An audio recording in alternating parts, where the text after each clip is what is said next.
Hi, GL! Hi!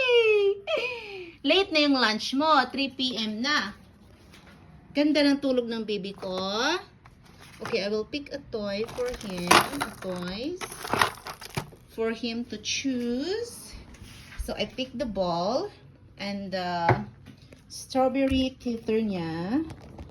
And then, I will ask him to choose. Okay, baby? So, which one you like? GL? Shh, Nak? Which one you like? Dali na kayo mong eat na ikaw. Because we're going outside. Shh. Wala na, gilabhan ni mama and foam. Baby? You pick one. Strawberry or... Ah, you like the strawberry than the ball?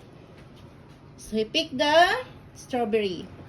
So, every time na pakainin ko siya, pinapapili ko siya ng toy, kung ano yung gusto niya. Di ba, nak? Ay! Sarap ng tulog ng baby ni mama.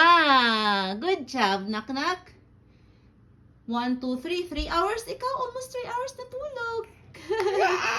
Hi! Bye, everybody!